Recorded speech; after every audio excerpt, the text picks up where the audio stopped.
special meeting of the Argyle ISD Board of Trustees. At this time, we will determine if a quorum is present. Leona McDade, present. Jeff Williams, present. Richie Deffenbaugh, present. Brad Lowry, present. Greg Hawksworth, present. John Bitter, present. And I, Sam Slayton, am present. At this time, we will do the Pledge of Allegiance. I pledge allegiance to the flag of the United States of America and to the republic for which it stands, one nation, under God, indivisible, with liberty and justice for all. Now the Texas. I pledge allegiance to the Texas, one state, under God, one and indivisible. All right, and now we'll have a brief moment of silence.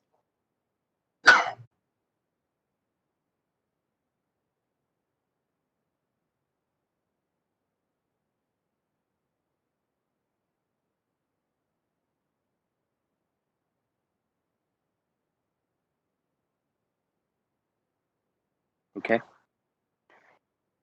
All right, Dr. Dr. Wright, this time, do you want to introduce our speakers one at a time? Yes, I can do that. Before they start speaking, we're live streaming this also, so I do want to say that there won't be any action item tonight. If a person studied the agenda, they would be able to see that it's a discussion night only for the different items that might be available for Argyle ISD. So there's no decision making, no voting tonight, but we do have 3 people who want to speak. I actually only see them on here. Sabrina Spees wants to speak and Richard Spees wants to speak. So we can start with Sabrina, and Mr. Hawksworth will be timing her for 5 minutes, correct? And she can speak as long as she wishes within that time frame. Yes, and Mr. Hawksworth, Mr. Hawksworth will give you 1 minute to go if you still are speaking at 4 minutes, and we will go from there. So whenever you're ready, Mr. Hawksworth, with the timer, let us know. I'm ready. The rest of us are going to mute so that we won't be getting feedback, Mrs. Spees.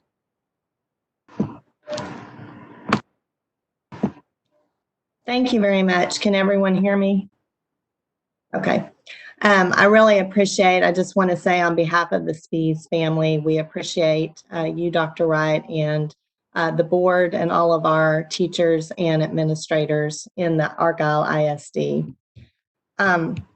As many of you know, we have one son, Luke, who will be a freshman in high school, and he typically loves learning. Unfortunately, that was not the case during the last 10 weeks of his last period in 8th grade. And he is just not a good virtual learner.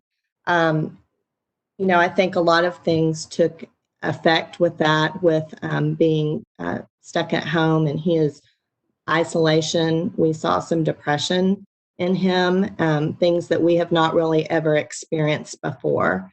And we feel like learning needs to be together. It's a collaborative effort. While we are parents and we are very concerned about physical aspects of our child, I think mental acuity is very important as well. And I think just like the Bible talks about, as iron sharpens iron, one man sharpens another, I think that that's very true in education as well. I think it's very important, and I ask that you please consider having us start with a normal schedule and continue the normal schedule. So as far as the Spees are concerned, option 1 is the best option. I have talked to a multitude of people and they all feel the same way, option 1. So thank you so much for your time. Thank you, Ms. Spees. We appreciate your input.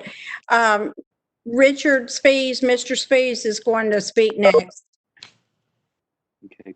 Mr. Hawksworth, just let us know when you're ready with the timer.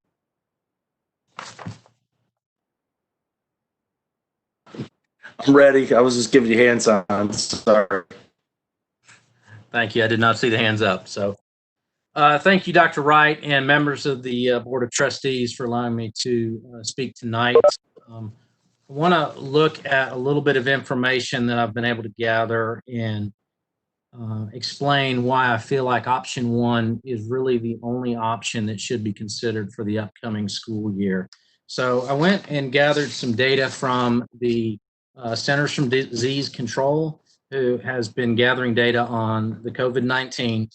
And I want to share, I realize this will be a little challenging to see, but there's a graph here that shows the breakup of age group by those that have been considered positive with the disease. And the key thing I want everybody to see up here at the very top of the graph, and this is from 0 to 100%, there's a very faint line that you can just barely make out, and that is those that are from 0 to 17 years old that have been diagnosed, and that is only 1.7% of those that have been diagnosed.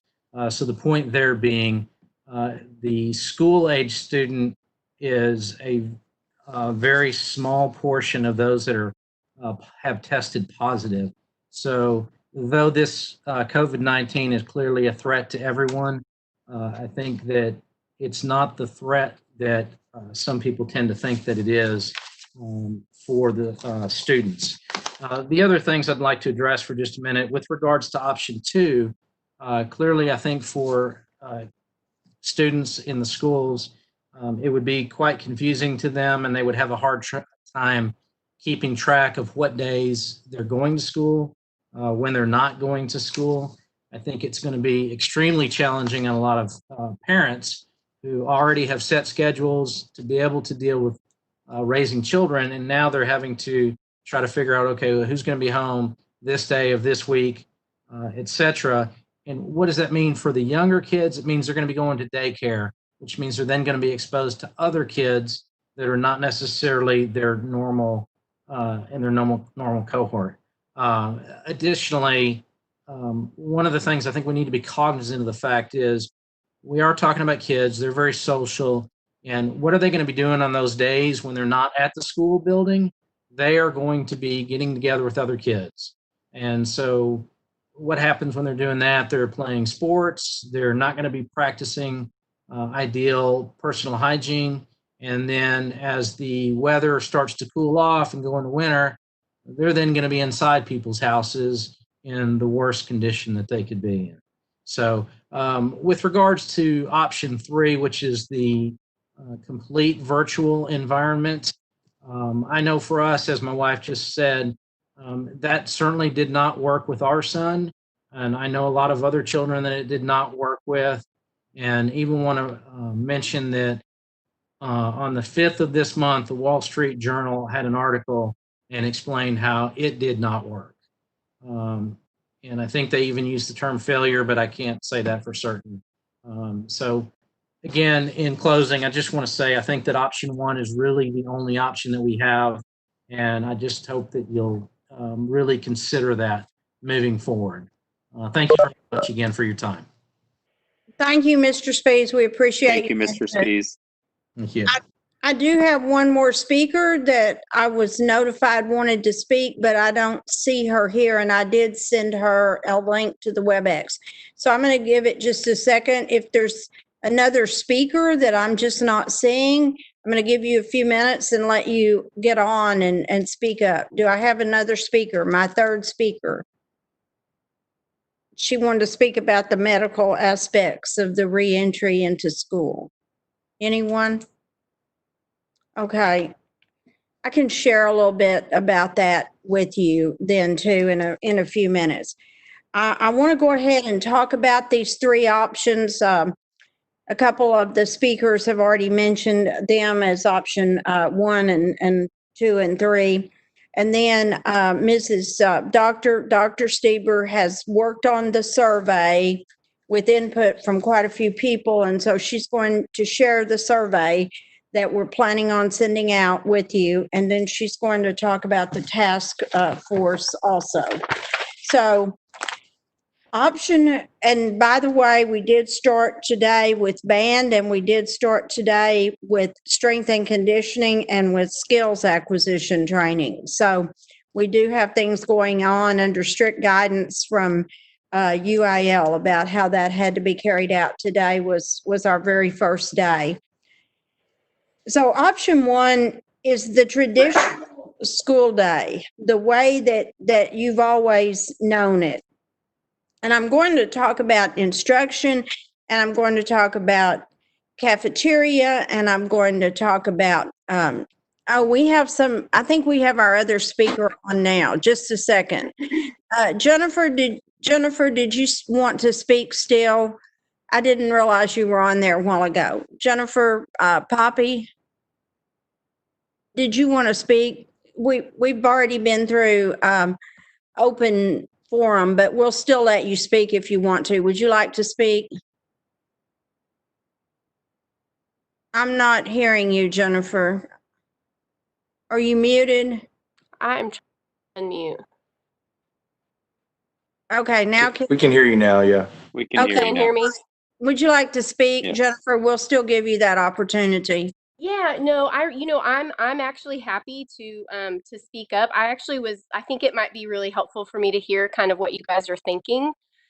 First, as far as kind of like, obviously I know it's difficult with all the different kind of rapidly changing recommendations from the TEA and the CDC, and I actually think it can be quite confusing. So I actually don't have anything really specific to say, but I just wanted to listen in, and obviously I'm happy to answer any questions if there are any. Okay, and she has a medical background. You're a pediatrician, correct? Yes, ma'am, in Flower Mound. Okay. All right, so I'll go ahead then. Option one is traditional school the way you know it, and I'm going to be talking about instruction in each of these options, and I'm going to be talking about the cafeteria in each of these options, and I'm going to be talking about busing in each of these options. So in option one, students eat lunch in the cafeteria, just like always, and they attend PE in the gymnasium, and they have recess outside, and they play on equipment as well as playing games with each other. Now, could we make some adjustments within option one to this, where they picked up their lunch in a bag and it was taken to their classroom and they only ate in their classroom cohort? Yes, we could. That could be done without changing option one very much. So lunches could be adjusted. The busing is quite an issue. What was allowed for summer school, for those schools that transported, they were supposed to cut that to every other seat and not across, just to put one student in each seat and not put anyone across from them, which really cuts your bus to 25% of the capacity. We have 8 to 10 routes that can't handle 50% capacity, let alone 25%. So busing is an issue when you start adjusting the number of students who can be on the bus. We basically try to have class sizes of 18 in kindergarten, 20 in first grade, 22 in grades 2 through 5. Secondary may have anywhere from 20 to 30. And the desks are arranged in a room of about 850 square feet. That's what we have in traditional school. So in traditional school, we wouldn't be able to put them 6 feet apart with 30 in a room. With 22 in a room, we still can't get them 6 feet apart. In elementary, they're self-contained in the lower grades, but they change teachers for different subjects in upper elementary. Right now, the students move from class to class in the upper elementary, and the teacher stays in one room. Could we adjust that at all? Yes, we could. We could have the teacher go to one cohort. So like the students are in one room and they already have, say, math and science in that room. And now their second teacher, instead of sending them to her room, she comes in and teaches the English language arts and the social studies in their room. That's one of the recommendations from CDC about keeping the cohort together, kind of in the same way you keep a family together. So that would be a possibility that the students stay in one room. And that wouldn't really change option one very much, but it would ensure the safety and health of the students. So secondary students, though, move from class to class throughout the day, and it would be much, much more difficult to try to have the teachers move because they have such specialized instructional materials at the secondary level. But they have athletics, they have PE, choir, band, theater, and other classes where they're in close proximity to one another. At high school right now, we have a mega lunch. Could we have option one, and could we not have mega lunch? Of course, that's a possibility, but we'd still be serving large numbers of students in the cafeteria at one time on option one, unless we had students picking up food and taking it to classrooms. Students ride buses right now with 2 and sometimes 3 students per seat, which we wouldn't be able to allow that, but only about 50 can ride on one bus right now. And that would be cut way down if we had to limit the bus capacity. Now, I am going to say this, and there's no action on this or anything, but we're not required by law to provide busing for students. So busing is not a requirement, although we have always provided busing. And we definitely do want to bus our students and provide them that transportation to school. So all of the input that I've gotten over the weekend and today favors option one. I haven't even in the last few days had anyone asking for anything different. I am going to talk about a hybrid model, which we're calling option two, and this is what that would look like. Different districts have discussed hybrid in different ways. We've talked about a Monday, Wednesday, and Tuesday, Thursday schedule, like a Monday, Wednesday on-site and a Tuesday, Thursday virtual. We've also talked about a Monday, Tuesday on-site and a Wednesday, Thursday virtual. So it's either way. Some districts have talked about a 3.5 hour morning session and a 3.5 hour afternoon session 5 days a week. And you say, well, what does that accomplish? Well, that's 7 hours of instruction. But what this hybrid model really, all that you really are accomplishing here, you're cutting down the number of students in those classrooms at one time. That's really what you're doing. You're taking a classroom that would have had 22 and you're splitting it into 2 groups of 11, or you're taking a class that would have had 30 and splitting it into 2 groups of 15. They didn't allow 15 for the schools that had summer school. They didn't just allowed 10 students in each group.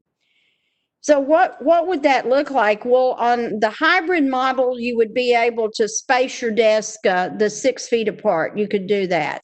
You could take your gymnasiums. You could put 3 groups in a gymnasium. You could put groups in libraries. You could take your music class, your art class. You could do different things with those. You would have to rely on some of your specials teachers for that virtual instruction on those 2 days that you were not having on site for Group A. You vary, and you could do this on option one or option two. Your arrival, your dismissal, and your recess, especially your arrival and your dismissal, happen on staggered schedules and through specific doors to promote physical distancing. On the hybrid model, you would undoubtedly have lunch at desk, and you wouldn't switch classes. And you can do that on option one or option two. On either option, you've got a great deal of hand washing, a great deal of wiping down of desk, a great deal of work with trying to keep germs away. Frequently touched school surfaces get wiped down. And at the end of the day, every day, you have your custodial company wiping down. So what it looks like, really, you just have to think of option two as half virtual and half on site, and you have to think about it as cutting the numbers. That's really what you're doing. You're cutting the numbers. Then in option 3, you end up with a strictly virtual model.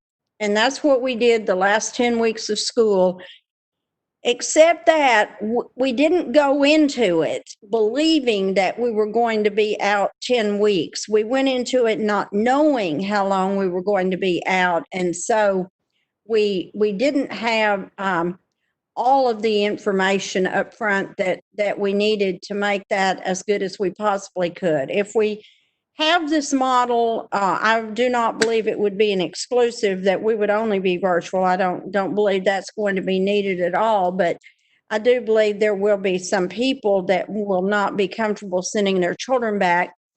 And under option 3, we have to have very strict guidelines about how many hours of virtual instruction are given, whether the students will be served in small groups and in large groups, how the assignments will be returned to the teacher. We have Google Classroom.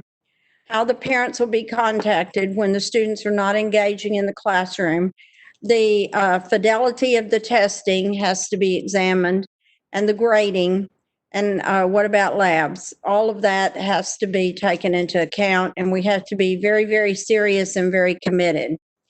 That's whether we use this as one of 2 options or whether it would be used exclusively. Consistency between campuses and among teachers has to be ensured also. We're not making a decision at this moment in time, but we're going to be considering all guidance from the governor, from TEA, from CDC, and we're going to be considering health and safety of staff and students and making that a very, very high priority. So I've been asked about a separate health and wellness task force, and yes, that'll happen, and the nurses will be involved. And I know we have at least Dr. Poppy who's willing to work on that also. So after we get those surveys sent and returned, we're going to include parents, and we're going to expand this to make sure that we're taking all kinds of precautions with health. So what do I think needs to happen? What I think that most people want, and what, of course, I would like to see happen if we can do it in a safe way, I would like us to have a traditional school year. I also recognize that there are people in the community that are not comfortable with that. And I believe that we need to keep their children enrolled in school, and we need to provide another option for those students. And I do think the virtual option is easier to execute for those students than the hybrid model. The hybrid model is the most difficult to execute of the 3 models by far. So that's just a little bit of overview of option 1, option 2, option 3. And I'd like for Dr. Stever to talk about the survey and talk about the task force. Okay. Hello, everybody. Can you hear me okay? Okay. All right. So the purpose of the task force, really kind of the overarching goal, has been to consider and look at what we feel like, or what, as best we can predict, might be possible scenarios. So as Dr. Wright stated, we don't have any guidelines released from the governor's office yet, so we don't know what it's going to look like. And whatever we do will obviously have to be within the, we'll be operating within the guidelines from the governor. So what we wanted to do was look at what we think are predict possible scenarios, and go ahead and start planning for those different scenarios. A best case scenario would be that we know something right now. I mean, a traditional school year, I think that's pretty much what everybody wants. I think most teachers and staff feel that way too. But if it's not that, we don't want to wait until July or closer to August to begin planning. So the task force is starting to look at, okay, if the school year looked like this, how would we plan for it? If it looked like this, how would we plan for it? So just hoping to make the transition or the start of the school year as smooth as possible for our students and families and staff. So the task force consists of 29 members. So myself, Mr. Daniel, Mr. Royer, our Chief Technology Officer, we have campus principals, we have assistant principals, we have technology representation from each campus with our campus technology trainers, and then we also have teacher representation from each campus. So really right now, all we're looking at are instructional ideas and things like that for these different potential options. So the first goal of the task force is to send out a parent survey. And so when we started working on the survey, we could come up with all these different questions and the information that we wanted to know if this happened and if that happened and if that happened. And so what we decided was to send out an initial survey that will be one of several surveys. And so as we get more information from the governor, we will solicit more parent feedback so that we can plan accordingly. So I'm going to share my screen now so you can see the questions that just the initial questions that we plan to start with. And so I think Dr. Wright wanted to offer the board, if you have any feedback on any of these questions, we would love to hear that. So.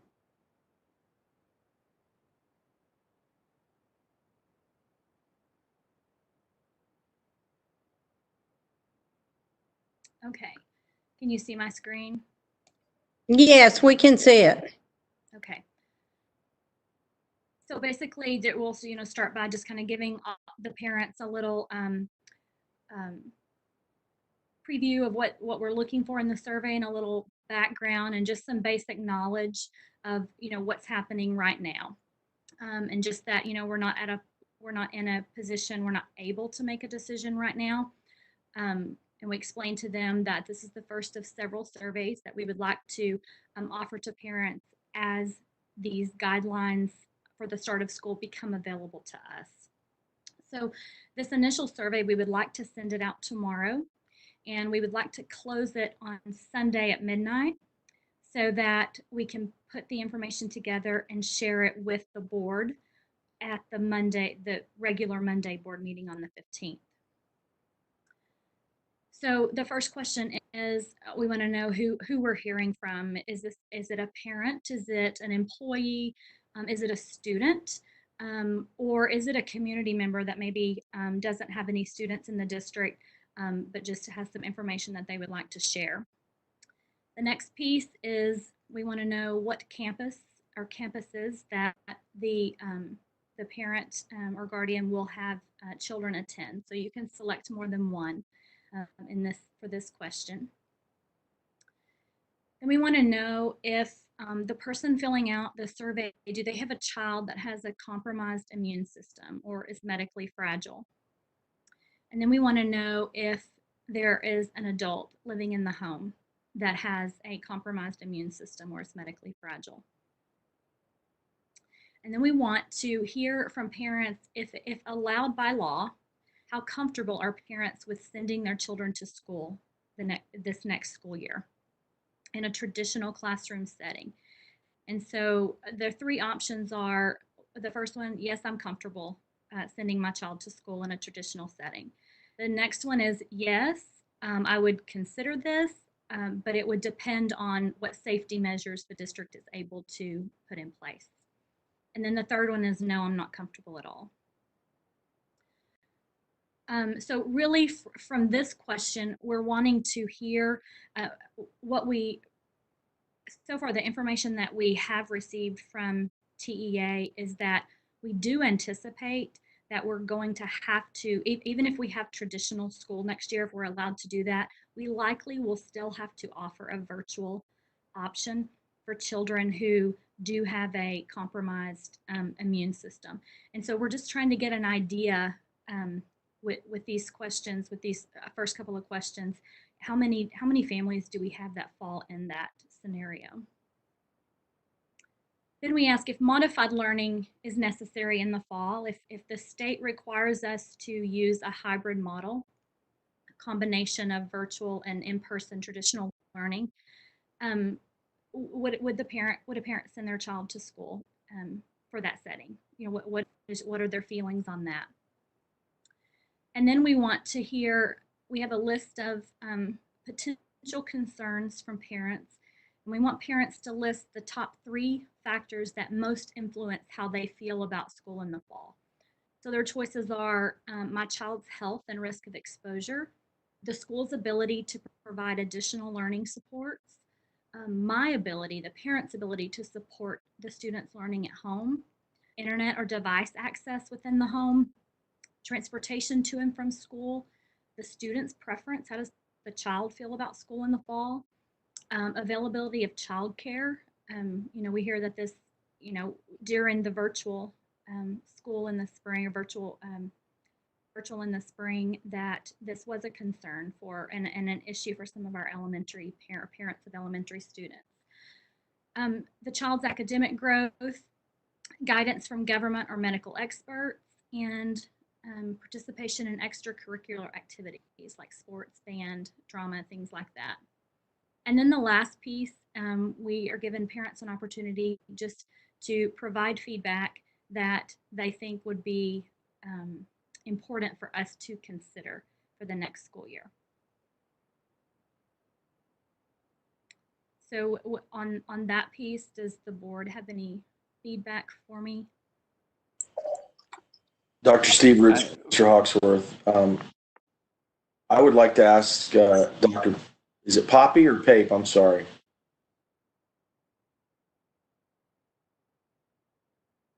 Can't hear you. So you're trying to. It's PAPE, but I'm There you go. There you Okay, go. you can hear me now. Here I am. Yeah. It's Poppy, like poppycock. Or So Poppy. I would like to ask. Your opinion with these questions. You know, I think we're definitely on the right track. From a medical professional's perspective, specifically kids, are we asking the right questions of the parent? In your opinion? Yeah, I think that's a great question. I think it's a good start for sure. I mean, my sense, I'm a part of some larger kind of like nationwide physician groups that, you know, so there are some states that have already gotten some of those guidelines that we're waiting on, you know, kind of from, you know, kind of more at a governmental level as far as like what's going to be required versus, and I will tell you, there's just been such varied, you know, kind of response from parents in those different districts. And I think exactly what was mentioned. I think no matter what, I think there are going to be families that, regardless of what we do, whether it's a, you know, hybrid model versus a traditional model, that don't feel comfortable. And so I think getting a sense of like what percent, obviously, you know, who knows how many responses we'll get from the survey that they're sending out, I guess, but getting a sense of how many, you know, parents that is. But I do think they're good questions. And I think ultimately, my sense in reading and kind of like being in, you know, kind of conversation with infectious disease expert is I think that we will get to a place in the fall where we're almost forced to go into a hybrid model regardless. I think it's going to be a little bit of a dance. I think we're going to, you know, potentially get to start the school year as we want. And then I think there's a high likelihood that we might have to take 2 steps forward, 3 steps back, you know, kind of. And I think the bottom line, there's just so many unknowns, but I think that it sounds like the task force is doing a great job of trying to be prepared for all those different scenarios. But I think this is a good place to start for sure. So I want to ask one last question. Sure. There was a question earlier that was select what you think how it's gonna have an effect on your child.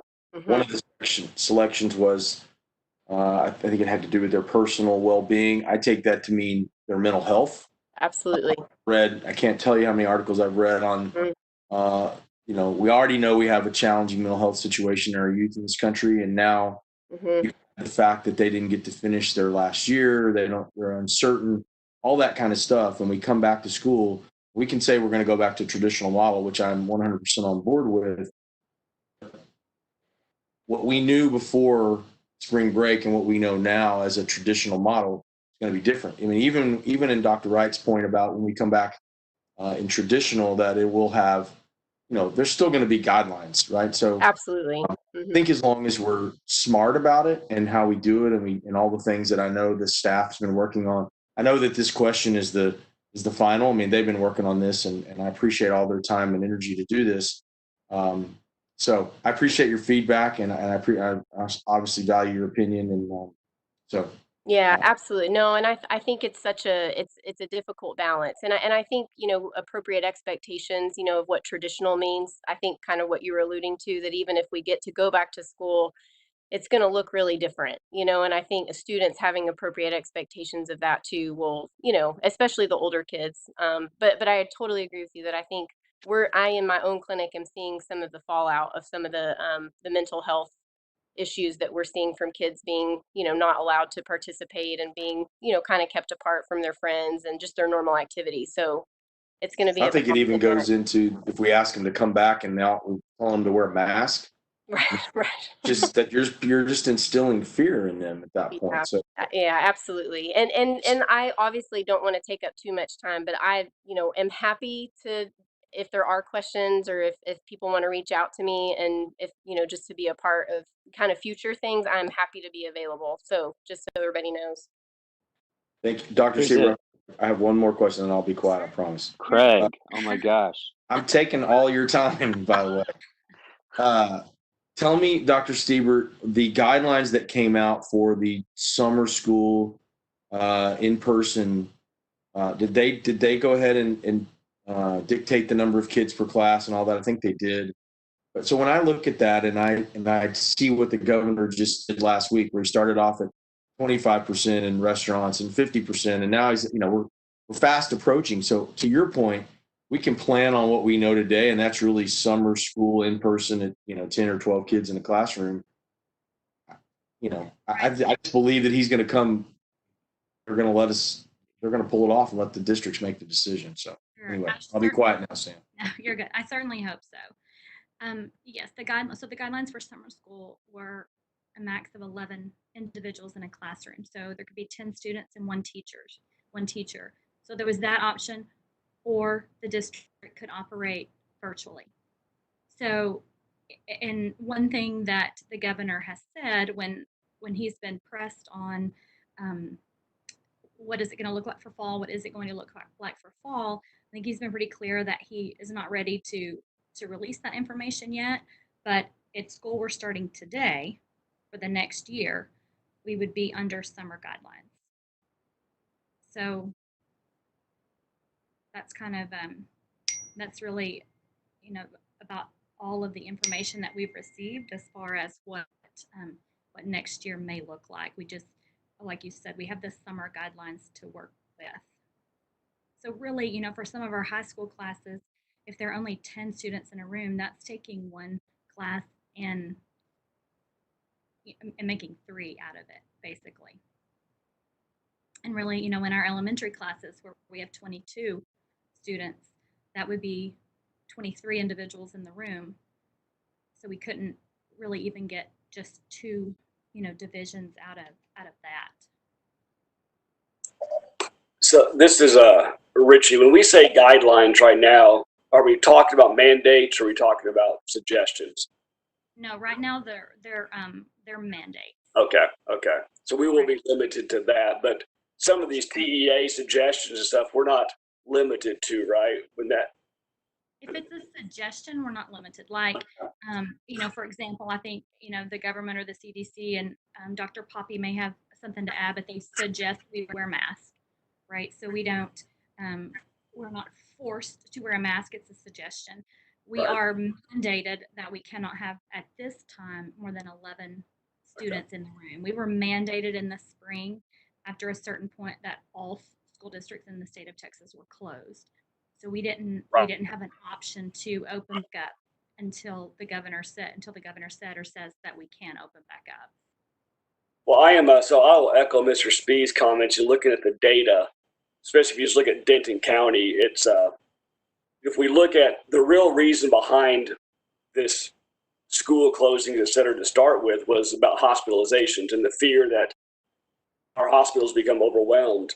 Well, at this point, we are at like 21 people in the Denton County hospitalized, and we have 1,000 beds, occupancy. So I don't think that's going to be the issues that the government will be looking at. So I think it will be opened up. And Mr. Spee's comments that really there's no kid they've been affected, but they haven't been severely infected or affected. So I'm hoping that we'll have the option, but the mandate. But, I'm thinking about this, and I'm thinking we have the technology now, and Greg, you can comment on this if you're on, but we can have live classes, but have the teacher with the computer facing them and have Zoom calls, right? And so that will benefit. We can move to a hybrid if we need to, or people have a high temperature, they can stay home and still get class. I think that's going to be the best of all worlds. And with the busing situation, if we had to mandate masks to begin with on the bus, I don't think people are going to push back on that. Because I just think we can do some common sense approaches to this that allows us to open in full, but then have these takeaways in case people need to opt out, whether they're sick or whatever else. Yeah. Right. Well, and Mr. I was gonna comment, like, I think having in place like a really clear, because some of the guidelines that I'm seeing from other states that are coming down, or they're pretty strict guidelines on if there are positive cases within a school. So whether that's a child or a staff member, the amount of time that they're recommending that person stay out of the school system. So having like exactly what you said, like, hey, we're going to keep as many kids in school as we can, but having those hybrid models to where we can adapt when individual students and then individual staff members have to stay home. I think we're going to have to do that, or kids are going to get left behind pretty quickly. Right. Yeah. Right. All right. And I think we have that option with the Zoom I'm calling it Zoom. I know we use a different platform, but it might not be high quality, but the teacher can be speaking and presenting, and then the Zoom and the camera on them, so the people at home can learn as well as the people in class. Right. And Mr. Defenbaugh, one of the things that we've talked about so far in our task force is if we were forced into a hybrid model, or looking at the virtual piece of that, it's different than it did in the spring, and in the fact that the virtual piece would likely be happening live. So if half the kids were at school with the teacher, the other half are at home participating virtually in the class. So those are definitely things that we're not going to be able to, or I think we can't afford to lose instructional days, or time instructing. So yes, I think that's a very real, I guess, scenario when you look at if it were hybrid, that there would be more of, I have math class at 9 o'clock and we're live, until 10 or 10:30, whatever, and that's the time that I have to participate with my class.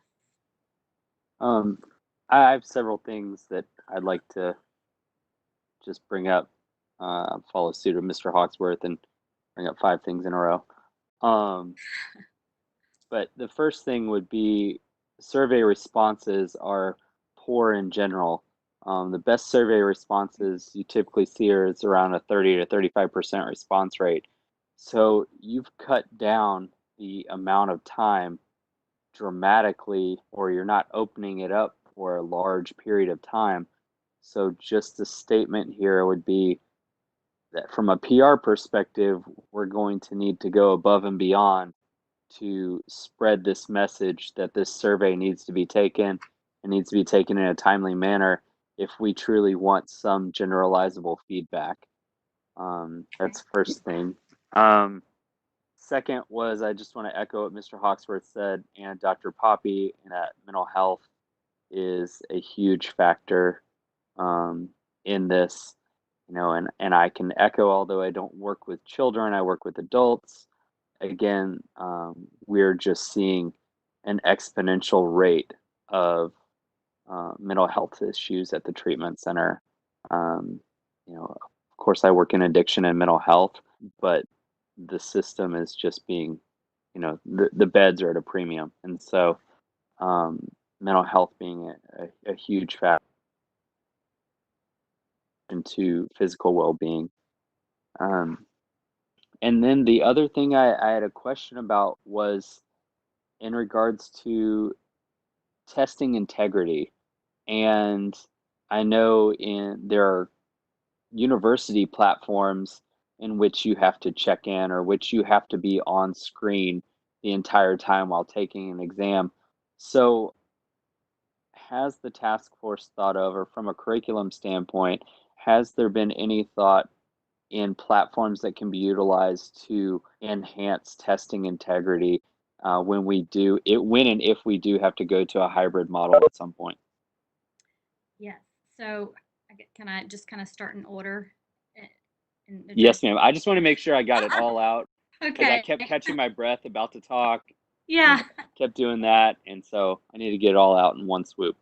Okay, from the PR, the time frame that the survey's open, our initial thought process was we open it up tomorrow and we close it so we can give you the information at the next board meeting.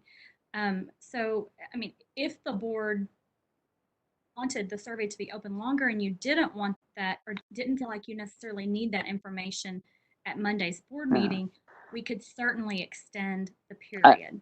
I don't disagree with your rationale of having it ready for the board meeting. I just want to be cognizant of the fact that you've got a very short period of time.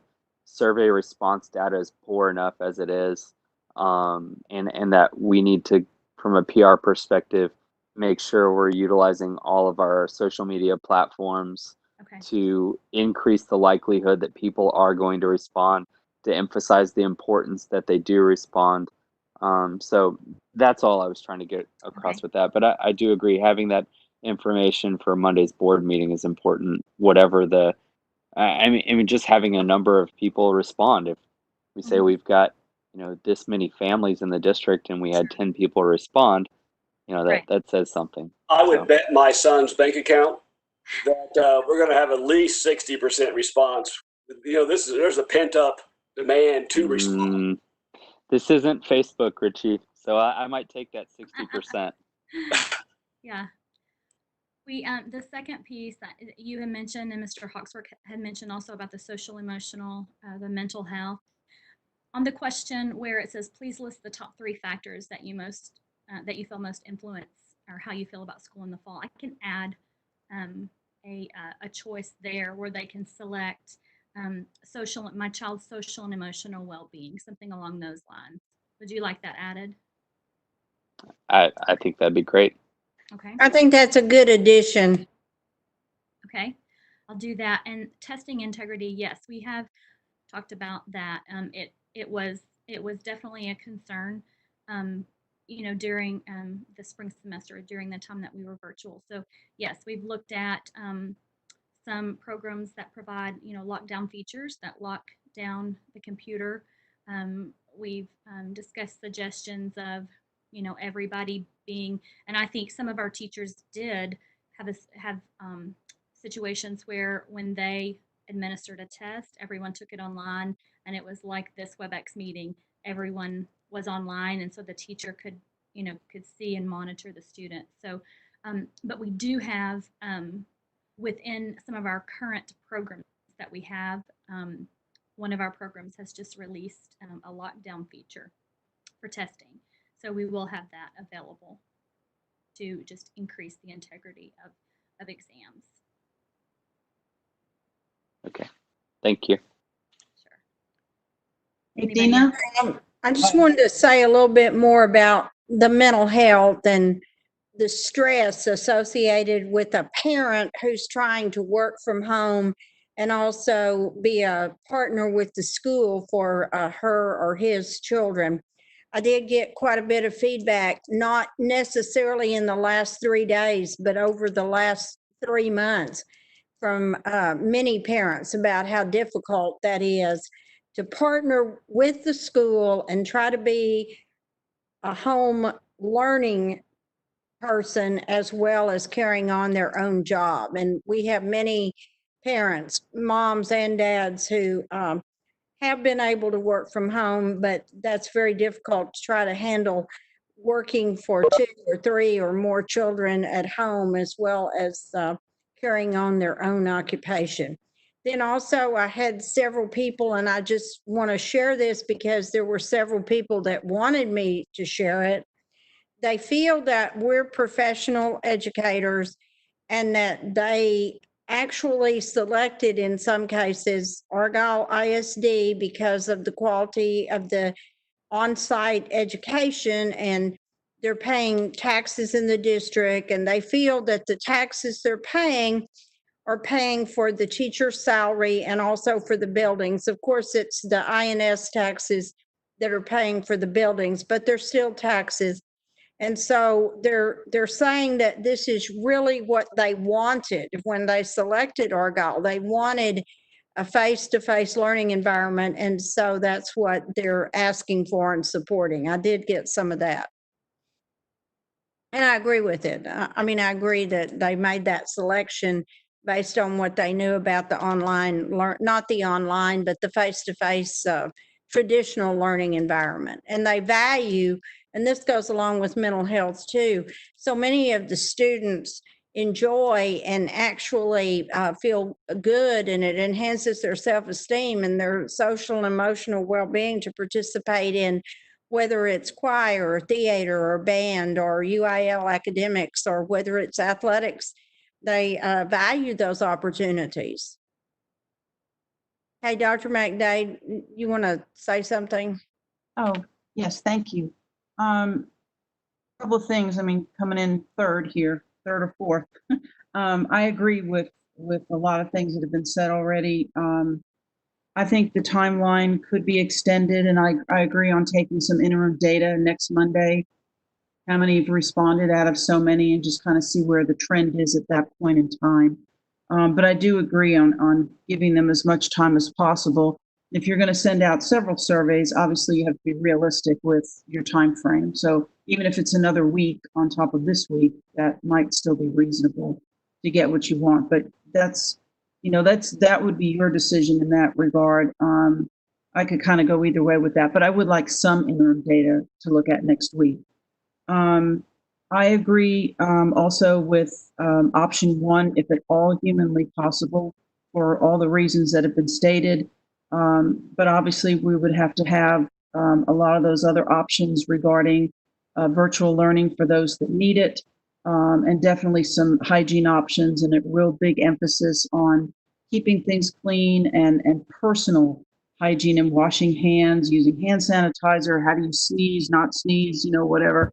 You don't want to not sneeze, but the other, I agree about adding the mental health item to the survey. I think that's great because it's a distinction there.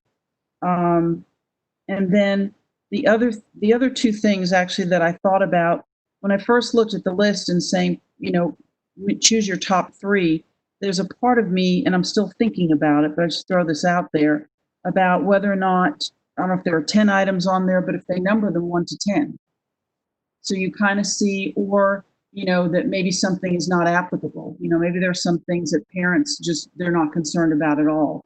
That may be more data than you want to look at, but I'm just throwing that out there as an option. And then my last thing, and then I'll be quiet also for a while.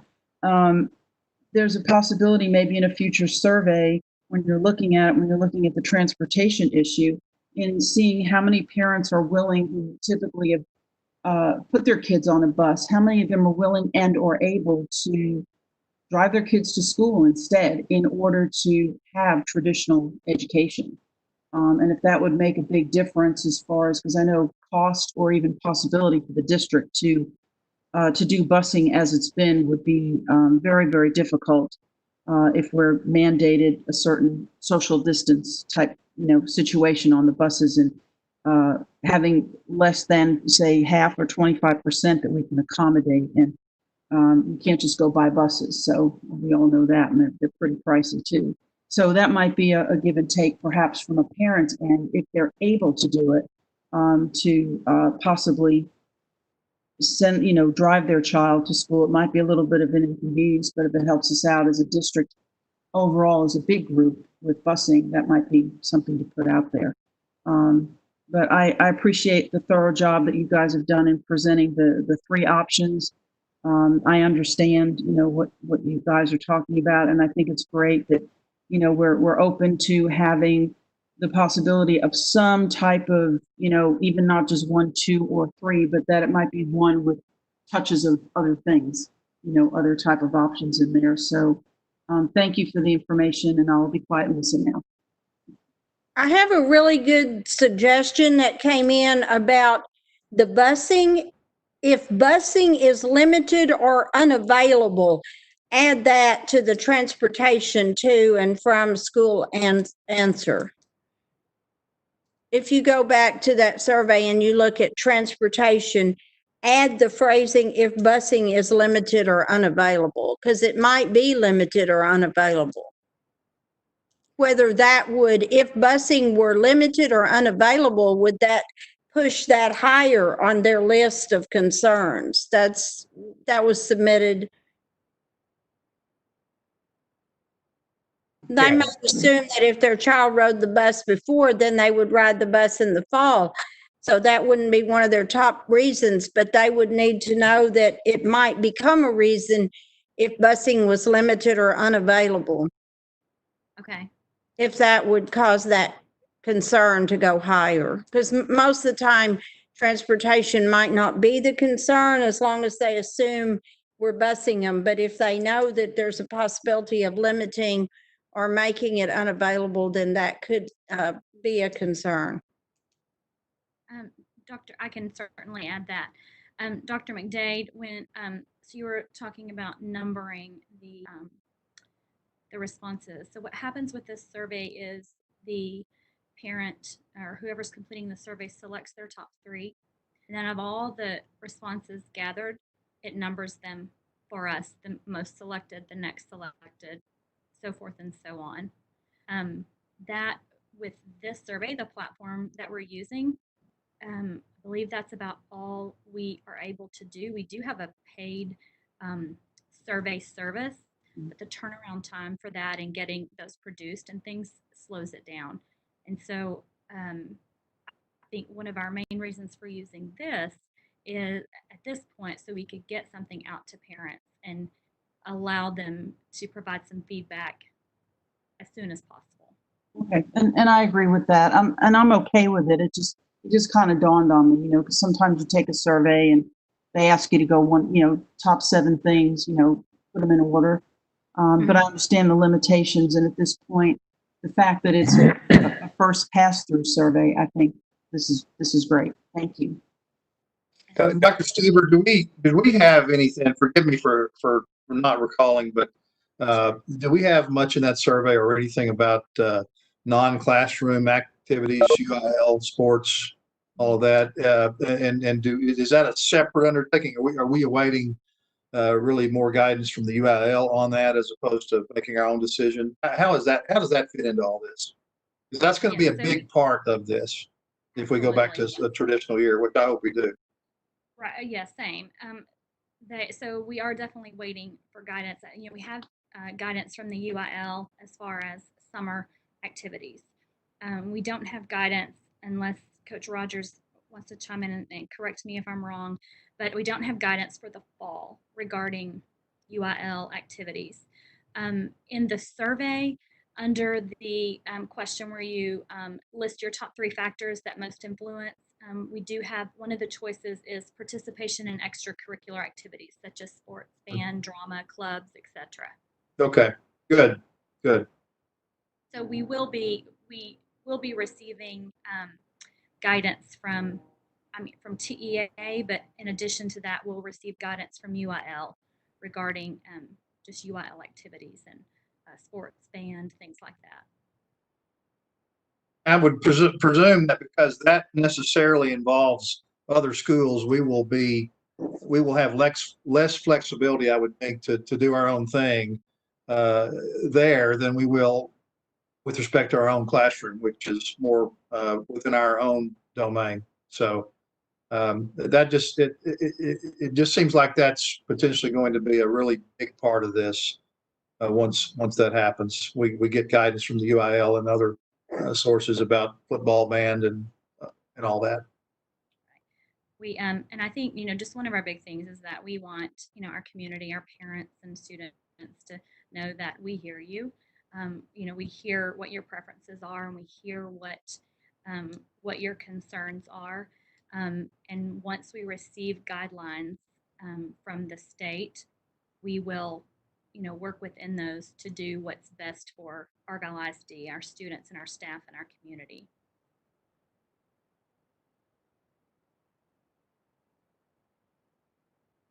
Any other questions or feedback about the survey?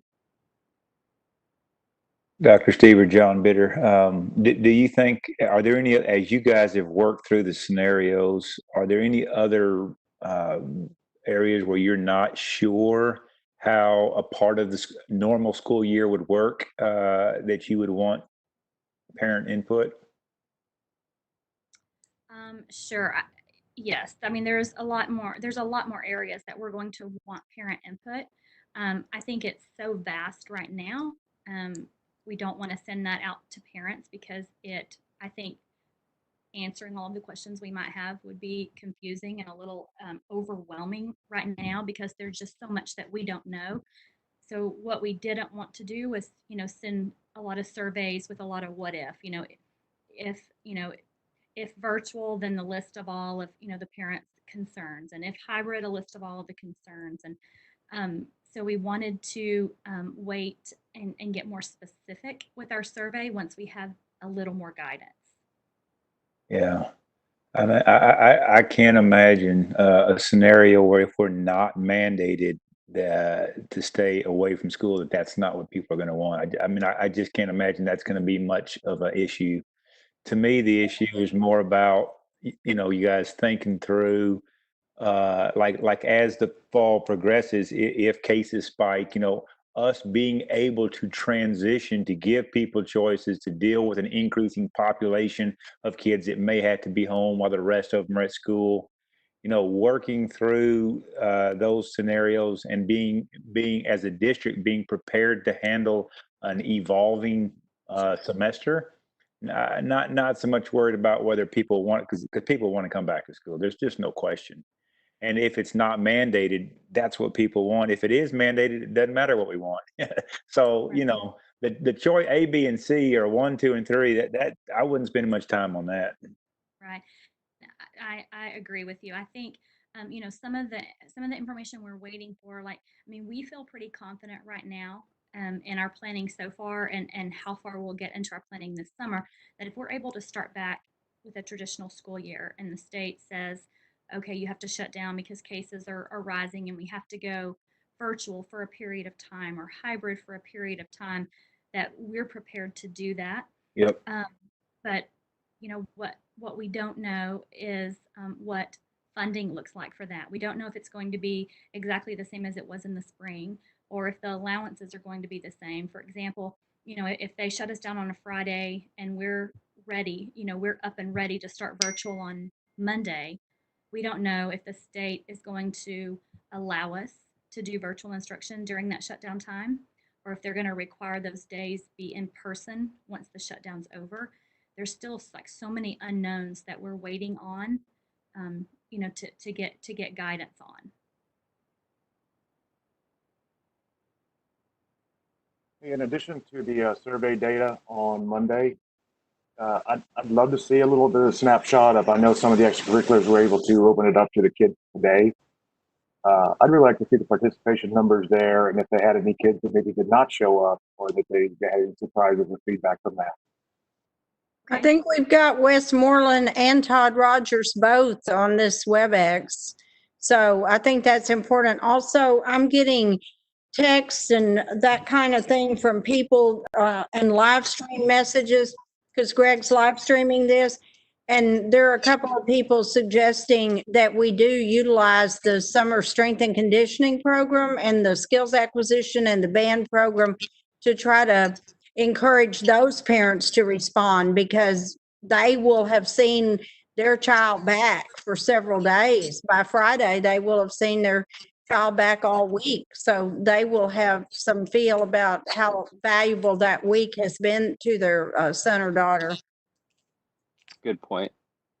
I mean, I'll gladly discuss any questions or points. We had 525 kids, 7 through 12, go through summer conditioning today, staggered from 6:45 this morning to right around 11:45, arriving and departing in 30-minute cycles.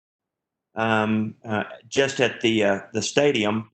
Mr. Westmoreland and the Inside Sports were doing very much the same, arriving and departing in hour standards, in hour increments over there. So we have a COVID screening prior to them departing their house. They have a COVID screening, checklist. If any yeses pop up, they're to stay home. And then our trainer is going to contact them for symptoms. So we've got some policies and procedures in place handed down by the UIL that we're adhering to. And we did a non-contact temperature check on every participant today. So it's doable. It's different, but it's not bad by any stretch of the imagination. Yeah, Coach John Bitter here. I listened to the instructions you guys gave the students prior to arrival, and it seemed pretty well thought out and really good. And I'm glad to hear you're doing the temperature checks, because once you have if you ought to record those, and once you get a baseline on every person, 1 degree increase would be significant once you know their baseline, and sometimes that'll be the first thing that you'll catch even before symptoms, and that's a really good tool for you to use. Yeah, I echo that. I've been tracking temperatures for our 115 employees since the beginning of this, and I, can tell you when someone's off just because of their baseline. So that's a great point, Dr. Bitter. Are we going to have enough of those thermometers, those contactless thermometers, that each first period class can have it for their students when school starts? We don't have that many right now, but we can acquire more. It probably makes sense to do that, just to be proactive.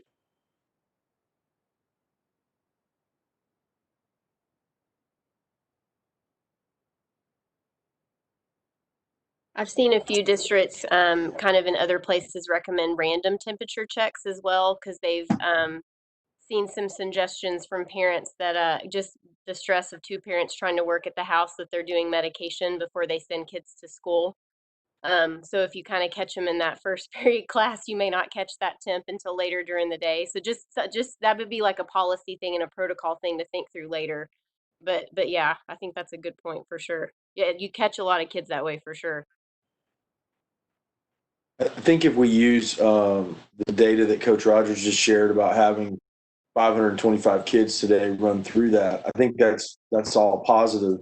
And the truth is, I think there's more kids than that, because remember, a lot of these are, if you have something come up or things like that, you don't have to be there. So I think that's a very conservative. That's an actual number, but I think it's very conservative as well. I mean, I know there were this particular weekend. I know there were a lot of kids off in other states playing tournaments and stuff. So I think that's good information to have, and it gives us some insight into the comfort level of some of the parents that are out there.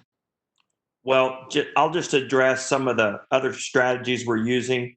Our maintenance department, we've have outdoor hand washing stations. As they progress through the hour and a half, hour and 45 minutes, we have hand sanitizing stations in the weight room and the gyms inside the facility. We're constantly monitoring the kids in regards to, there's no water fountains that are open, so everybody has brought their own water source for the day. And we have a plan for a kid that doesn't have water bottles. So we have Sharpie markers that our trainers are writing that down. So our licensed athletic trainers are an integral part of helping the filtering process. So I agree. It could this process could escalate into the fall and be a nice strategy for us to utilize. And don't think for a second that the government officials aren't watching to see how these summer programs are going before they make decisions. So the better we execute them, the better chance we have of getting school open, in my opinion. Exactly. And Coach Rogers and Mr. Bird with the band and I've talked about that, how important it is. And both Coach Rogers and Jason Bird and Chance Westmoreland, they've all worked very, very hard to make this successful. I think that we all and they all recognize how important, exactly what you just said, how important it is to make this work. Well, and think about Mr. Slayton talked about the PR messaging around the survey that's going to go out. So I think, to Dr. Beer's point and what y'all are saying, there could be some positive PR messaging too around what's going on with our activities and things. So it doesn't have to be anything lengthy, just some great blurbs about, hey, had great number of participation today, so it gives people a chance to chime in and feel good about all the work you guys are putting in. Rick Heron is planning to do that tomorrow. He's going to be talking with Coach Rogers and possibly Mr. Bird, Coach Westmoreland, and maybe some students, but he's planning on putting out some PR tomorrow. Almost all of the DFW affiliates were covering the start of strength and conditioning and band today on NBC, ABC, CBS, Fox 4. They were all on it. So I haven't seen, of course, the 6 o'clock news tonight, but I'll watch it at 10 tonight. But I know a lot of coverage today. So we were planning to do that tomorrow. And Rick Heron's on this WebEx, so he's definitely planning on that. I have 2 girls in the program, and I'll say that the communication and the protocols that have been set up have been above and beyond. I watched those videos and I couldn't even follow them. They're so intricate and detailed, and our staff has done a really great job with that. So thank you.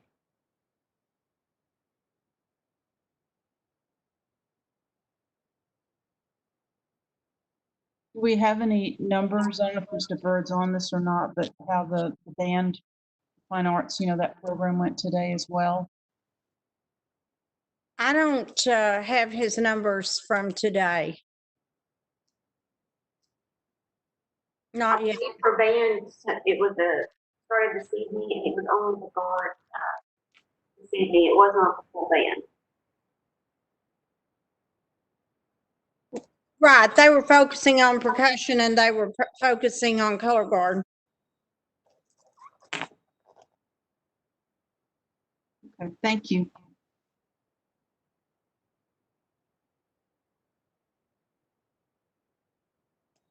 Do you have other topics, Mr. Slayton, that you want to discuss?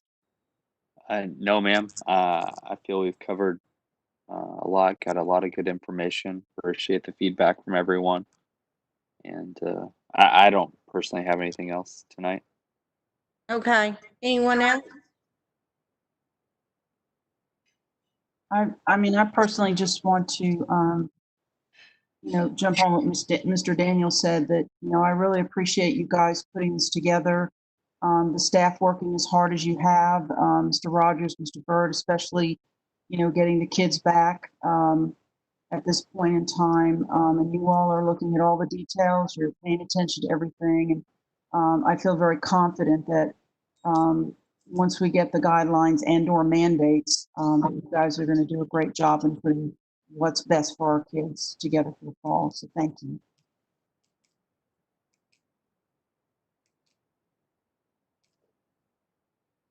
My only concluding statement would be that although we can't really dictate this or mandate this at this point, that my goal would be for Argyle ISD to go back to a traditional school setting in the fall with the consideration that we realize that not all students will be able to return, and that we are particularly aware of keeping those students enrolled in Argyle ISD and helping them to continue to keep up with their classes. So I feel that we're going to have at least 2 options in the fall. Minimal on the virtual, but we will not be able to have a full traditional only school year.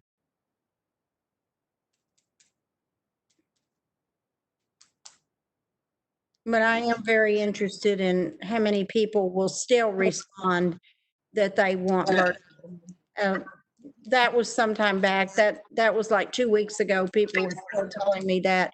But in the last few days, no one's been saying that. Okay, I don't have anything else, Mr. Slayton. I do. A lot of people are on the live stream on this. So if we've got any comments or any ideas that need to be shared, we'll share them off of the live stream. Okay. Well, I do want to just again thank you all for your participation in this tonight. I know this was a special meeting, and I want to thank Mr. and Mrs. Spees and Dr. Poppy for their participation. So, Yeah, thank you guys for letting me participate. Sounds like y'all are doing a good job. thank you. All right. Well, the time is 7:15 p.m. and we are adjourned. Thank you all.